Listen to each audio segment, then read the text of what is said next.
उत्कृष्ट बने, चंदन में, वक्ता में, श्रोता में, खेल में, विद्या में, विज्ञान में कर सभी संगठनों ने अपने अपने लक्ष्य तय किए हैं। लक्ष्य है हम पहुंच जाएं, कोई गांव ना बचे जहां हिंदुत्व का वातावरण, सनातन के वातावरण का परिवेश न हो, और संपूर्ण समाज में चाहे विद्यालय हो, महाविद्यालय हो, खेल हो, जहां भी अवसर मिले हम अपने को बनने का लालायित है, देख रही है।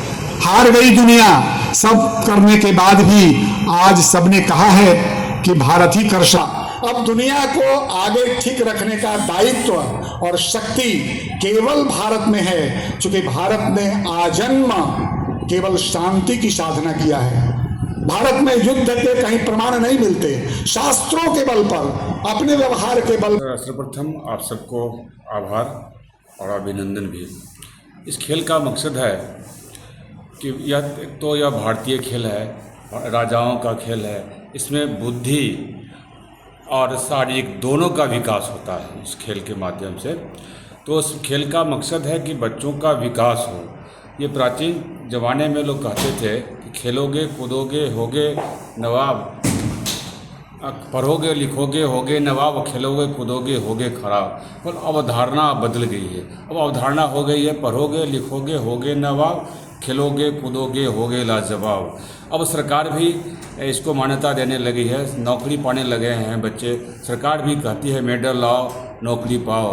अब जब नई शिक्षा नीति में खेल कूद एक कैरिकुलम का पार्ट हो गया है, तो बच्चे भी काफ़ी उत्साहित हैं आगे बढ़ने के लिए। और अब खासकर के बिहार में तो ऊर्जा भरी हुई है, मेधा से भरी हुई है। यहाँ मेधा भरी हुई है यहाँ के खिलाड़ियों में, यहाँ के बच्चों में।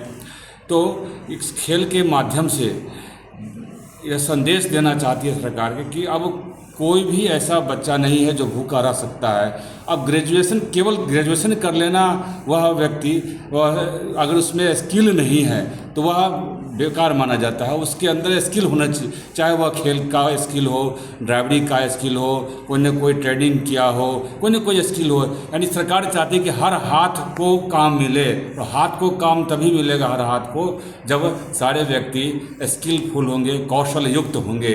तो यह एक उद्देश्य है खेल का कि बच्चे आगे बढ़ें। और कोई भी बच्चा बुरा नहीं होता है, सभी बच्चे खास होते हैं, अच्छे होते हैं।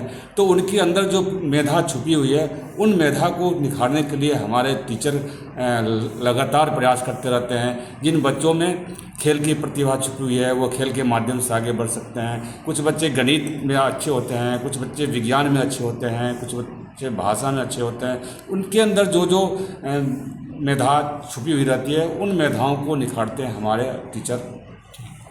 लगभग यहाँ हैं, आज दूसरा दिन है, यानी 1 अक्टूबर से 5 अक्टूबर तक यह राष्ट्रीय शतरंज प्रतियोगिता आयोजित है। हमारे सभी बच्चे स्वस्थ हैं और खेलकूद उत्साहपूर्वक उसमें भाग ले रहे हैं। स्कूल प्रशासन की ओर से क्या क्या व्यवस्था की गई है? स्कूल प्रशासन की ओर से पूरी व्यवस्था है, बच्चों के रहने की व्यवस्था है, चिकित्सा की व्यवस्था है, वो खेल की पूरी व्यवस्था हो गई है। और पूरे देश से जो विद्या भारती के निर्णायक भी आए हैं, और बहुत स्वच्छ वातावरण में और निष्पक्ष खेलकूद प्रारंभ हो गया है। आज उद्घाटन भी हुआ है, तो उद्घाटन में भी लगभग 400-500 28 राज्यों से भैया बहन आए हैं। विद्या भारती पूरे देश को 11 भागों में बांटी है, जिसमें 9 भाग से 9 क्षेत्र से हमारे भैया बहन 28 राज्य से हमारे भैया बहन 300 भैया बहन इसमें शिरकत कर रहे हैं। ये आपको बाल वर्ग है, किशोर वर्ग है और तरुण वर्ग के भैया बहन इसमें भाग ले रहे हैं। ठीक, धन्यवाद। खेल कूद भावना से नहीं लेना है, देशभक्ति के भावना से और कंपटीशन के भावना से भी नहीं लेना है। मिल के रहना है, कैसे मिल के सामंजस्य बैठाना है, जीत हार दोनों को एक समान देखना है। अगर हार गए तो फिर आगे और उत्साह से काम करना है, अपने में कमी ढूंढना है। और लगभग 250 बच्चे आए हैं और देश के हर एक कोने से आए हैं। बल्कि एक बच्ची जो गीत गा रही थी वो थी छत्तीसगढ़ की, और सारे शंख जो बजा रहे थे बच्चे वो बाहर के ही थे। तो लगभग हम लोग मिनी भारत का ही है, जिसको लघु भारत कहते हैं, लघु भारत का दृश्य है। और लगभग 111 मैच होने वाला है टोटल। 11। ठीक है सर।